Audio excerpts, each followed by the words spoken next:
Revolusi Industri 4.0 menjadi tantangan sekaligus peluang dalam perguruan tinggi untuk mengasah inovasi.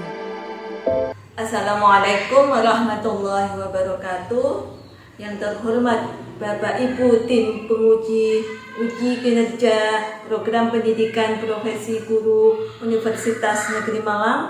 Perkenalkan, nama saya Iftahun Nikmah. Saya guru kimia di MA Ma'arif Al-Muhtadi Sendang Agung, Kecamatan Paciran, Kabupaten Lamongan.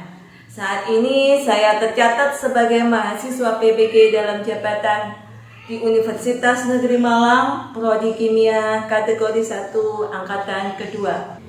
Pada hari ini, hari Selasa 13 Desember 2022, saya akan melaksanakan uji kinerja praktek pembelajaran di kelas 12 IPA dengan materi bina unsur pada submateri unsur-unsur periode ketiga. Berikut ini video praktek pembelajaran saya. Mohon kritik dan masukannya agar kegiatan pembelajaran saya ke depannya jauh lebih baik. Terima kasih. Assalamualaikum warahmatullahi wabarakatuh. Pinjaman.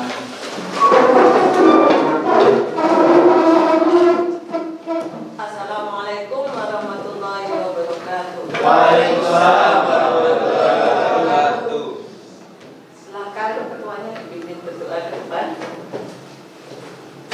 Marilah kita awali pelajaran hari ini dengan bacaan suratul Fatihah. Semoga barokah ilmunya, itunya akhirat Al-Fatihah.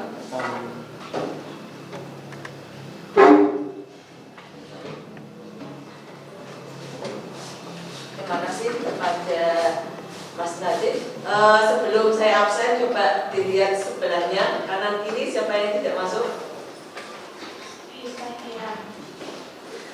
Coba saya cek ya. Ahmad Arif Bilhaq, Ahmad Lutfi Anabil, Ahmad Safarudin, Izin, Ahmad Sajad, Ahmad Sigit, Eka Sofi, Fajila Ayu Cahyani, Irma Juli Hidayana, Yulia Zaira, Kurnia Dita Azhara, Rizka, Said dan Tutamima, Kita Galuh. Masih ingat pelajaran kita minggu lalu tentang apa? Unsur-unsur periode 3. Nah, sekarang yang kita pelajari adalah salah satu dari unsur periode ketiga. Kemarin di unsur periode ketiga itu ada apa saja? Natrium, magnesium, aluminium, silikon, fosfor, sulfur, klorin, argon. Jadi di golongan atau di periode ketiga itu ada unsur natrium, ada natrium, magnesium, aluminium, silikon, fosfor, sulfur, klorin, dan argon. Jadi kalau kalian supaya gampang menghafalkannya, kita buat jembatan keledainya atau kalimatnya. Jadi NA itu nanti dibuat kalimat kata nanti, magnesium itu minggu, jadi nanti minggu, Ali siap pergi sama calon artis. Jadi NA-nya itu disingkat atau dibuat kata nanti, MG itu minggu dan seterusnya. Nah, dalam pertemuan hari ini tujuan pembelajaran kita adalah seperti yang tertera di situ. Coba dibacakan Mas Alfa. Apa yang kita pelajari nanti? Pengertian silikon cair, kegunaan silikon cair dalam kehidupan sehari-hari, reaksi silikon cair dengan oksigen, bahaya penyalahgunaan silikon dalam perawatan kecantikan.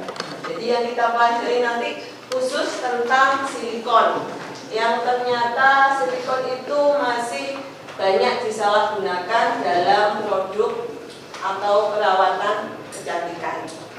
Nah, apakah hari ini sudah siap belajarnya? Siap. Seperti yel-yel kita. Nah, kimia? Yes. Belajar kimia? Asik. Nah, sekarang kita mulai pelajarannya hari ini, yaitu sesuai dengan tujuannya, yaitu tentang silikon cair. Kenapa saya pilih silikon cair? Karena ternyata silikon cair ini masih banyak disalahgunakan. Nah, tugasnya kalian ini mengamati video.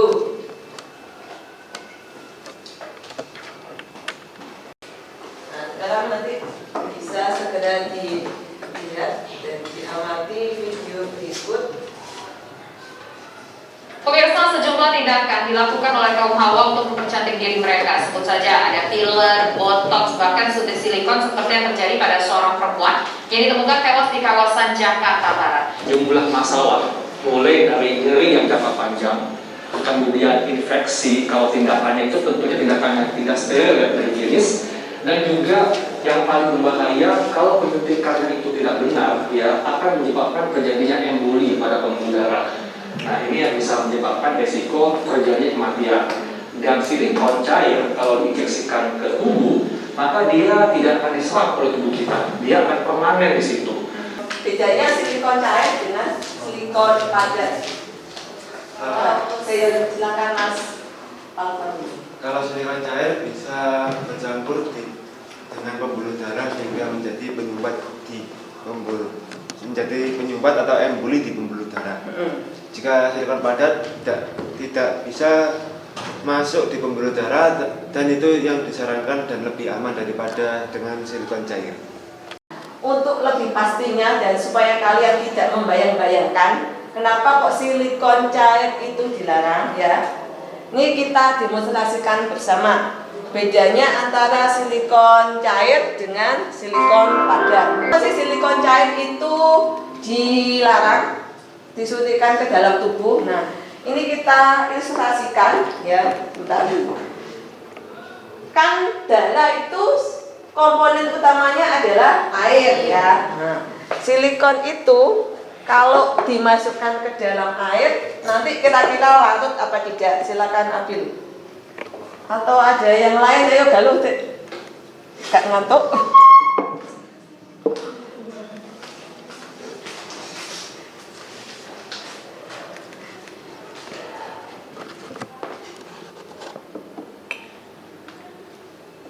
Silakan duduk.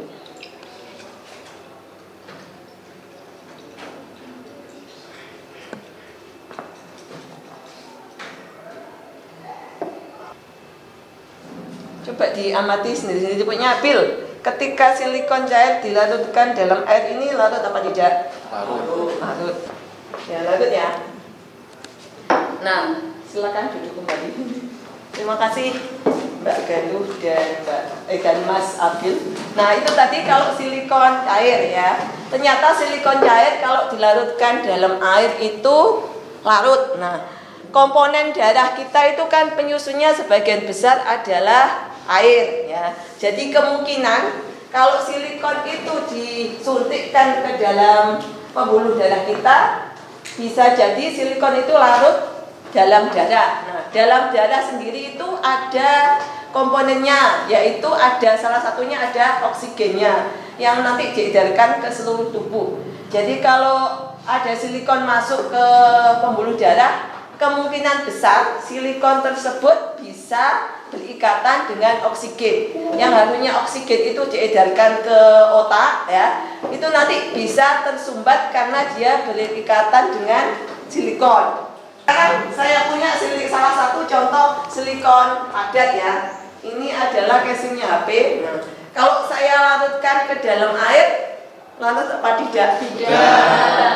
Oleh karena itu kalau menurut dokter, kalau silikonnya padat itu kemungkinan masih aman kalau dimasukkan ke dalam pembuluh darah, ya, atau untuk produk perawatan kecantikan. Nah, jadi sudah jelas ya bedanya antara silikon cair dan silikon padat. Nah, sudah?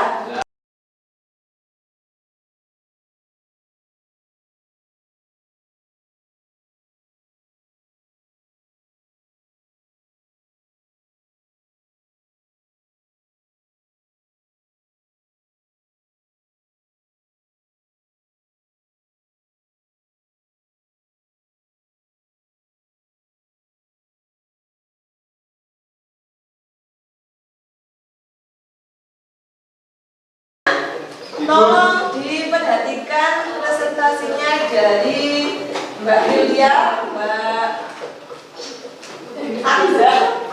Di kelompok 1 akan memaparkan hasil dari kerja kelompok kami tentang silikon cair, manfaat dan reaksinya dengan oksigen pada pembuluh darah manusia serta dampaknya pada kesehatan. Reaksi antara silikon cair dan oksigen adalah Si plus O2 menjadi SiO2 atau silikon dioksida. Dampak silikon cair pada kesehatan dapat berdampak buruk seperti risiko peradangan pada bagian tubuh yang disuntik hingga peluang untuk meningkatkan risiko kanker yang lebih mengerikan lagi. Silikon cair yang disuntik pada bagian tubuh tertentu juga bisa mengalami perubahan posisi sehingga bentuk wajah atau tubuh cenderung menjadi aneh dan tidak simetris. Sumber literatur yang kami ambil dari 2 sumber. Sekian dari kelompok kami. Silakan kalau ada yang ingin ditanyakan.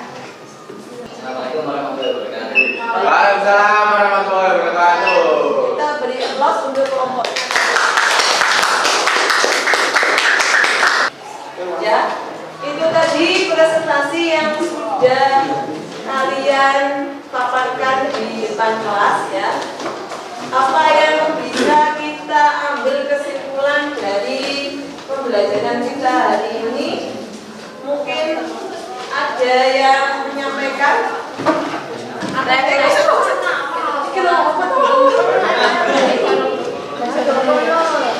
Refleksi atau kesimpulan materi pembelajaran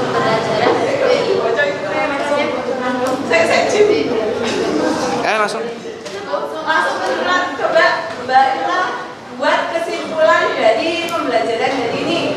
Apa saja yang bisa disimpulkan?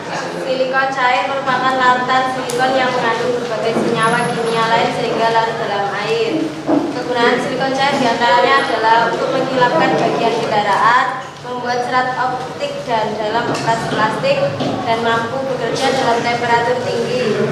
Silikon dapat bereaksi dengan oksigen membentuk senyawa silikon dioksida. Dampak yang ditimbulkan jika silikon cair disuntikan ke pembuluh darah manusia adalah dapat menyebabkan alergi pada kulit, dapat menyebabkan rasa sakit yang terus-menerus sehingga menyebabkan infeksi, dan menyebabkan peradangan pada jaringan tubuh yang membuat jaringan tersebut rusak dan mengeras. Ya, jadi kesimpulannya ada yang kita ambil dari pelajaran hari ini adalah bahwa silikon cair itu sudah merupakan campuran dari senyawa yang lain ya, yang seharusnya tidak boleh masuk ke dalam tubuh kita karena mempunyai sifat larut dalam air. Nah, karena darah kita adalah komponennya air, jadi kemungkinan dia bisa mengikat oksigen yang ada di darah kita. Itu adalah kesimpulan materi hari ini. Sekarang saya ingin kalian menyimpulkan dari proses pembelajaran hari ini. Proses pembelajaran hari ini itu menggunakan model pembelajaran project based learning atau pembuatan proyek. Nah, kira-kira apa yang kalian dapatkan dari proyek ini? Mungkin dari Mbak.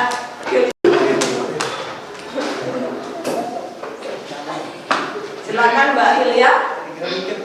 Dengan proses pembelajaran tadi saya sangat senang karena selain mendapat materi saya bisa mempraktekkan secara langsung sehingga dapat mengetahui hasil dari materi yang disampaikan secara jelas dan nyata. Hal-hal yang menarik yang saya dapatkan dari pengalaman belajar ini adalah saya dapat mengetahui bahwa silikon cair tidak baik jika disuntikkan ke dalam tubuh. Manfaat yang saya peroleh dari proyek ini adalah bisa membuat PowerPoint dengan cara kerja kelompok dan dapat mengetahui bahayanya silikon cair jika dimasukkan dalam tubuh. Yang perlu saya tingkatkan pada proses belajar saya adalah harus bisa memahami materi lebih dalam dan mengaplikasikannya dalam kehidupan sehari-hari. Terima kasih Mbak Lia atas kesimpulan dari proses pembelajaran yang diberikan. Sampai